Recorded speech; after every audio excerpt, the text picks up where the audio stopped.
Now to the cocoa of the matter, to the story of the day. Ladies and gentlemen, move closer. Boni Alaji. Is it true that they said, he said, she said, and someone be like you? Is it true what we are hearing? Because, hey, can you imagine? An independent news agency in France, AFP, you guys know them. You cannot buy them. They reported that Nigerian President, President Alhaji Bola Ahmed Tinubu secretly paid billions of naira to Boko Haram terrorist group. The devil is there. They said he paid this money to secure the release of the nearly 230 kidnapped school children and teachers in Niger State. You guys remember that time that they kidnapped about 200 and actually it was about 300 of them. Some of them escaped. And so now we are hearing from AFP that the president allegedly paid billions of naira for the release of these school children and the teachers, which is in direct violation of Nigeria's anti-ransom laws. She understand? You get it? Nigeria has a law that we will not pay ransom anymore to terrorists because that is how terrorists are empowered. So what this thing is telling us now, if it is true, because now it is between Alaji and AFP. What this thing is telling us now is that those students and the teachers were never actually rescued.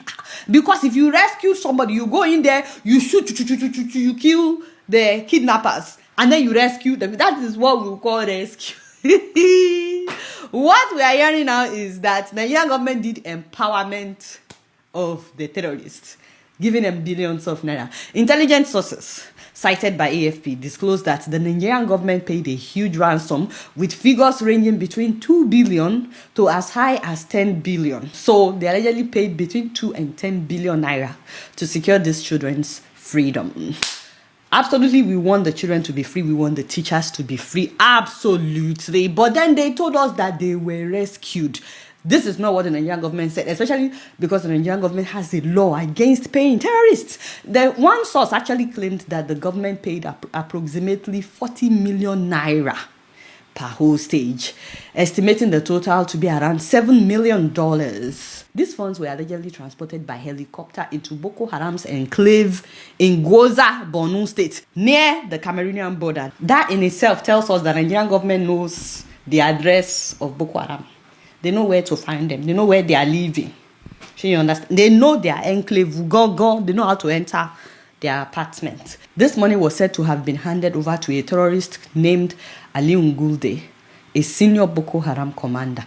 The investigation also fingered a feared Boko Haram figure who is known as Sadiku. They said he's the mastermind. This man called Sadiku is already famous for allegedly hijacking a passenger train from Abuja in 2022 and extracting hefty ransom from the passengers. And beyond operating from Borno, the man also allegedly operates a terror cell in Niger State. I'm telling you, Nigerian government, they don't just know their address, they know their offices, like all the branches that they have. 2 Boko Haram commanders were also allegedly freed as part of the negotiation. It wasn't just the money that was paid. It wasn't just the billions that was paid. The Nigerian government also allegedly freed 2 Boko Haram commanders. And they are telling us that they've declared war against terror. So this just makes it obvious that the Nigerian government is the one funding terrorism in Nigeria. Do you know that the government has denied it? But then 4 intelligence sources familiar with the negotiations, they contradicted the official position of the Nigerian government. They told AFP that the payments were definitely made after intense back-channel talks led by the National Security Advisor, Nuhu Ribadu. Hey! Uncle Nuhu Ribadu, you knew about this? What's that? These negotiations reportedly lasted for 2 weeks before the captives were freed. So for 2 weeks after these kids were kidnapped, the Nigerian government was negotiating with the kidnappers. How much do you want? Okay, this is how much we can afford. Okay, we'll send it by helicopter. Give us your address one more time. Okay, and Nuhu Ribadu will be the one to negotiate. For 2 weeks, guys, there was no rescue mission. For 2 weeks. Once again, we are happy that those kids are freed. Teachers are freed. But what is this? we are empowering terrorists, even if to ensure that none of these kids will be killed, even if they will give them the money for them to be freed. What happened after giving them the money and after they freed the kids? Can't they go back to go and finish the terrorists? Are you telling me that the Nigerian army is not capable of a successful rescue mission? I mean, we just sent Nigerian troops to Benin Republic last year, December, didn't we? When they tried to overthrow their president. They were trying to overthrow their president, their corrupt president. And Nigeria sent soldiers. We sent troops to them like quickly.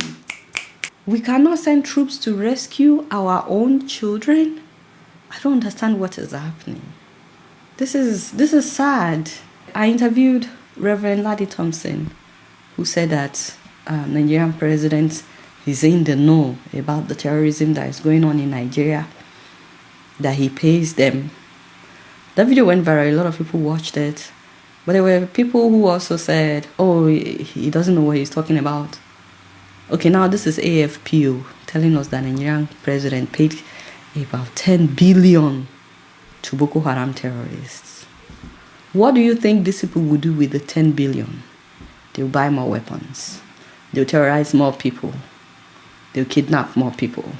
And if this happened with just one operation, if they could get billions out of one operation, do you know how many operations they've had? Like, do you know how many times they've kidnapped a lot of people that the Nigerian government is trying to save face? Not that they actually cared about these people, but whenever they kidnap a lot of people at a time, the government is trying to save face. So that means they've been paying them each time and telling us that they are rescuing these people, which makes me wonder how many billions have been paid to these terrorists. I think besides just telling us that AFP is lying, the president needs to address this. This is a huge scandal. And Uncle Nuru Ribadu also needs to speak out, because now he's been quoted as the negotiator for terrorists. This is wrong. I'm just